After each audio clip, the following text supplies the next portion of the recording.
आज हम पढ़ेंगे 34 लेसन 34 बेंजामिन फ्रैंकलिन का सफलता का रहस्य और इसने मेरे लिए क्या किया। तो चलिए हम शुरू करते हैं।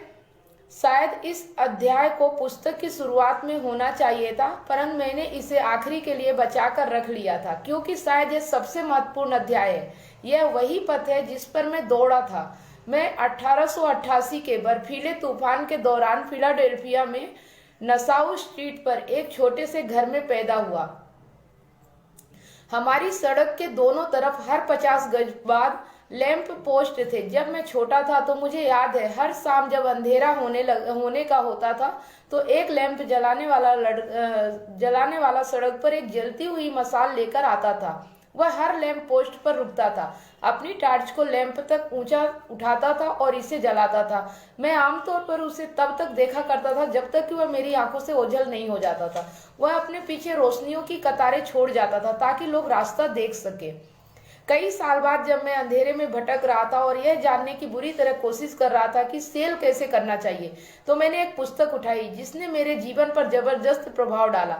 द ऑटोबायोग्राफी ऑफ फ्रैंकलिन के जीवन से उसे उस लैंप जलाने वाले की याद आ गई। वे भी अपने पीछे रोशनियों की एक कतार छोड़ गए हैं ताकि दूसरे लोग अपना रास्ता देख सकें। उनमें से एक रोशनी बड़े आकाशदीप की तरह अलग हटकर दिखती है। एक ऐसा विचार जो फ्रैंकलिन ने तब खोजा जब वे फिलाडेल्फिया में एक छोटे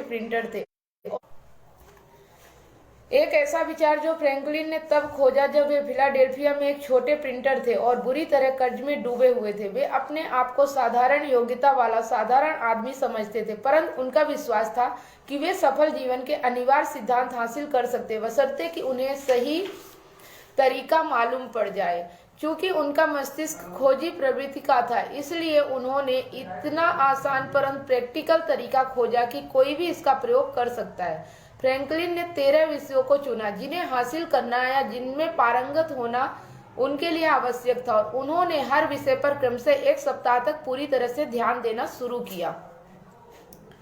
इस तरह वे 13 सप्ताह में इस सूची को पूरा कर लेते थे और साल भर में इस प्रक्रिया को 4 बार दोहरा लेते थे। इस अध्याय के अंत में आपको फ्रैंकलिन के 13 विषयों की वह सूची मिलेगी जो उनकी आत्मकथा में दी गई है।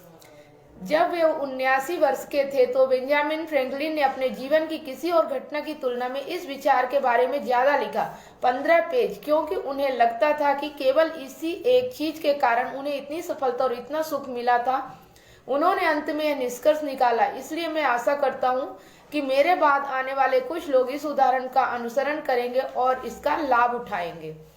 जब मैंने पहली बार यह शब्द पढ़े तो मैं तत्काल उस पृष्ठ पर उत्सुकतावश पहुंच गया जहां फ्रैंकलिन ने अपनी योजना को स्पष्ट किया था। इतने सालों में मैं इन पृष्ठों को दर्जनों बार पढ़ चुका हूं। यह मेरे लिए एक तरह से उनकी विरासत है। मैंने सोचा कि अगर बेंजामिन फ्रैंकलिन जैसे जीनियस, जो दुनिया के सबसे समझदार और सबसे प्रैक्टिकल लोगों में से एक थे, यकीन करते थे कि यह उनके द्वारा किया गया सबसे महत्वपूर्ण काम था, तो क्यों ना मैं भी इसे करने की कोशिश करके देखूं। मुझे लगता है कि अगर मैं कभी कॉलेज या हाई स्कूल गया होता तो मुझे ऐसा महसूस होता कि मैं इस तरह की किसी योजना से अधिक स्मार्ट हूँ, परंतु मुझमें हीन भावना थी क्योंकि मैं अपने पूरे जीवन में सिर्फ 6 साल के लिए स्कूल गया था। फिर मुझे यह पता चला कि फ्रैंकलिन को केवल 2 साल ही स्कूल की पढ़ाई नसीब हुई थी, परंतु उनकी मृत्यु के 150 वर्ष बाद दुनिया की तमाम महानतम यूनिवर्सिटी उन पर सम्मान बरसा रही थी। मैंने सोचा कि इस पर अमल करने की कोशिश न करना मूर्खता ही होगी। इसके बावजूद मैंने इस बात को गोपनीय रखा कि मैं इस पर अमल कर रहा हूँ। मुझे डर था कि लोग मुझ पर हंसेंगे। मैंने उस योजना का पूरी तरह पालन किया जैसा उन्होंने बताया था कि उन्होंने किया था। मैंने उसे लिया और सेलिंग पर लागू कर दिया। फ्रैंकलिन के तरह विषयों में से मैंने 6 चुने और बाकी 7 को मैंने बदल कर उनकी जगह पर वे विषय रख लिए जो मुझे लगता था कि मेरे बिजनेस के लिए ज्यादा मददगार सिद्ध होंगे। ऐसे विषय जिनमें मैं खास तौर पर कमजोर था। यह मेरी सूची है, उसी क्रम में है जिसमें मैंने उनका प्रयोग किया। उत्साह। नंबर 2, खुद को व्यवस्थित रखना, सेल्फ ऑर्गेनाइजेशन। नंबर 3, दूसरों की रुचियों के विषय में सोचें। नंबर 4, सवाल। नंबर 5 मुख्य मुद्दा। नंबर 6 मौन सुने। नंबर 7 गंभीरता विश्वास जगाएं। नंबर 8 अपने विषय का ज्ञान। नंबर 9 सराहना और तारीफ। नंबर 10 मुस्कुराना खुशी। नंबर 11 नाम और चेहरे याद रखना। नंबर 12 सेवा और प्रोस्पेक्टिंग। नंबर 13 सेल क्लोज करना एक्शन। मैंने अपने हर विषय के लिए एक पॉकेट रिमाइंडर, एक 3x5 का कार्ड बनाया जिसमें इन सिद्धांतों का संक्षेप दिया था। यह उन पॉकेट रिमाइंडर की तरह ही था जिसे आप इस पूरी पुस्तक में पाएंगे। पहले सप्ताह मैंने उत्साह वाले कार्ड को अपनी जेब में रखा। दिन में समय समय पर मैं इन सिद्धांतों को पढ़ लिया करता था। सिर्फ उसी सप्ताह के लिए मैंने फैसला किया कि मैं अपनी सेलिंग और अपने जीवन में उत्साह की मात्रा को दोगुना कर लूंगा। दूसरे सप्ताह मैंने क्रमबद्ध सेल्स ऑर्गेनाइजेशन वाले कार्ड को रखा और मैं इसी तरह हर सप्ताह कार्ड बदलता गया। जब मैंने पहले 13 सप्ताह पूरे कर लिए और एक बार फिर अपने पहले विषय उत्साह से शुरू किया तो मैं जानता था कि अब मेरी खुद पर बेहतर पकड़ बन चुकी है। मुझे अपने भीतर एक ऐसी शक्ति का अनुभव होने लगा था जिसे मैंने पहले कभी महसूस नहीं किया था। हर सप्ताह मुझे अपने विषय की अधिक स्पष्ट समझ हासिल होती गई। यह मेरे भीतर बहुत गहराई में बैठ गई। मेरा बिजनेस अधिक रोचक बन गया। यह रोमांचक बन गया। एक साल के अंत में मैंने 4 कोर्स पूरे कर लिए थे। मैंने पाया कि अब मैं उन चीजों को स्वाभाविक रूप से और अचेतनता से कर रहा था जिसकी मैंने 1 साल पहले कभी कोशिश भी नहीं की होती। हालांकि मैं इनमें से किसी सिद्धांत में पूरी तरह से प्रवीण नहीं हो पाया, परंतु मैंने पाया कि यह आसान योजना सचमुच एक जादुई फार्मूला है। मुझे संदेह है कि इसके बिना मेरा उत्साह लंबे समय तक बना रहे तो वह कुछ भी कर सकता है। थोड़ा सा यहाँ पे मैं पढ़ना चाहूंगी, एक लाइन छूट गई है। मुझे संदेह है कि इनके बिना मेरा उत्साह बना रह सकता था और मेरा विश्वास है कि अगर किसी आदमी से उत्साह लंबे समय तक बना रहे तो वह कुछ भी कर सकता है। मेरे साथ एक आश्चर्यजनक बात हुई। शायद ही मैं कभी ऐसे व्यक्ति से मिला हूं जिसने फ्रैंकलिन की तरह की 13 सप्ताह की योजना के बारे में ना सुना हो, परंतु मैं आज तक किसी ऐसे व्यक्ति से नहीं मिला जिसने मुझे यह बताया हो कि उसने इसे आजमाकर देखा है।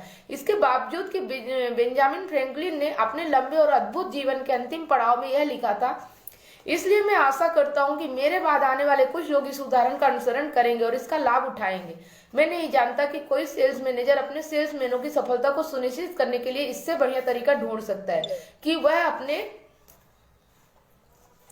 सेल्समैनों के लिए इस योजना पर अमल करना पूरी तरह अनिवार्य कर दे। याद रखें, फ्रैंकलिन एक वैज्ञानिक थे। यह योजना वैज्ञानिक है। इसे नकारते समय आप अपने सामने आए सबसे प्रैक्टिकल विचारों में से एक को नकार रहे हैं। मैं जानता हूँ इसने मेरे लिए क्या किया है। मैं जानता हूँ कि यह योजना हर आदमी के लिए बहुत कुछ कर सकती है, बशर्ते कि वह इस रास्ते पर चले। यह आसान रास्ता नहीं है। दरअसल कोई भी रास्ता आसान नहीं होता, परंतु यह सफलता तक ले जाने वाला रास्ता है। फ्रैंकलिन के 13 विषय जिन तरह उन्होंने इन्हें लिखा और उसी क्रम में जिसमें उन्होंने इनका प्रयोग किया। पहला, संयम। इतना मत खाओ कि सुस्ती आ जाए, इतना मत पियो कि होश न रहे। नंबर 2, चुप्पी। ऐसी कोई चीज ना बोले जिससे दूसरों को या आपके लाभ ना चुप्पी मतलब कि ऐसी कोई चीज ना बोले जिससे दूसरों को या आपको लाभ ना हो रहा हो। फालतू की चर्चा से बचे। नंबर 3, व्यवस्था। आपकी सभी चीजें सही जगह पर रहे। आपके बिजनेस के हर हिस्से का अपना समय तय हो। नंबर 4, संकल्प। वह करने का संकल्प करे जो आपको करना चाहिए। हर वह काम कर दे जिसका आपने संकल्प किया है। नंबर 5, मितव्ययता। दूसरों की या अपनी भलाई करने के अतिरिक्त किसी चीज पर पैसे खर्च ना करे, कुछ भी बर्बाद ना करे। नंबर 6, मेहनत। समय न गवाएं, हमेशा किसी उपयोगी काम में लगे रहें। सभी अनावश्यक गतिविधियों को बंद कर दें। नंबर 7, निष्कपटता। नुकसान पहुंचाने वाले धोखे का प्रयोग ना करें। निष्कपटता से और ईमानदारी से सोचें और अगर आप बोले तो इसी तरह बोले। नंबर 8, न्याय। किसी को चोट ना पहुंचाए या ऐसे लाभ देना ना छोड़े जिन्हें देना आपका कर्तव्य है। नंबर 9, मध्य मार्ग। अति करने से परहेज करें। उन बुराइयों पर गुस्सा करना बंद कर दें जितना आप करते हैं। नंबर 10, स्वच्छता। शरीर, कपड़े या रहन सहन में गंदगी बर्दाश्त ना करें। नंबर 11, शांति। छोटी मोटी बातें, सामान्य दुर्घटनाएं अवश्यंभावी घटनाओं से विचलित ना हो।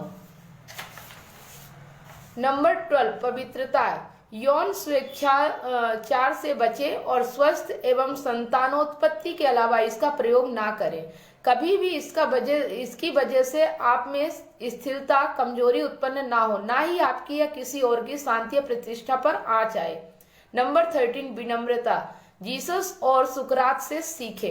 तो आज हमने ये 13 चीजें सीखी हैं जो अगर हम अपना लेते हैं, जो भी व्यक्ति जिंदगी में आगे बढ़ना चाहता है, अगर वह ये 13 चीजें जो यहाँ पे बताई गई हैं अपने जीवन में नहीं उतारता है, अगर एक भी चीज यहाँ से रह जाती है आपकी लाइफ में, तो आप सफल नहीं हो सकते।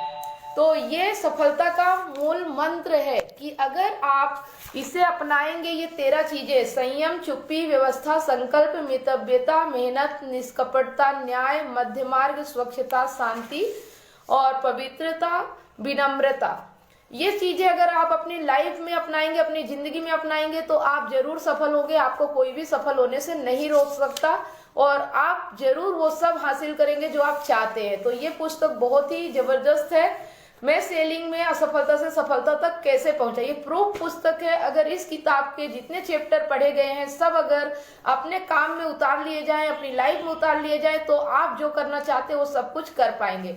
तो आज का लेसन हमारा यहीं तक। कल मैं करूंगी लेसन 35। आइए मैं और आप दिल खोलकर चर्चा करें। और ये लास्ट है और शायद ये थोड़ा सा ही है, और इसके बाद एक बहुत जबरदस्त मैं किताब शुरू करने वाली हूँ। तो आप सब जैसे कि लाइव देख रहे हैं, इसे देखते रहिए, बहुत ही जबरदस्त आपकी लाइफ में परिवर्तन आने वाला है। तो ठीक है, मिलते हैं कल फिर 8:30 बजे। तब तक के लिए आप सब लोगों को बहुत बहुत धन्यवाद। आप इस वीडियो को इसी तरह लाइक किया करिए, शेयर किया करिए ज्यादा से ज्यादा, ताकि इस बुक को ज्यादा से ज्यादा लोगों तक पहुंचाया जा सके और बहुत से लोगों की लाइफ में परिवर्तन लाने में हेल्प की जा सके। Thank you.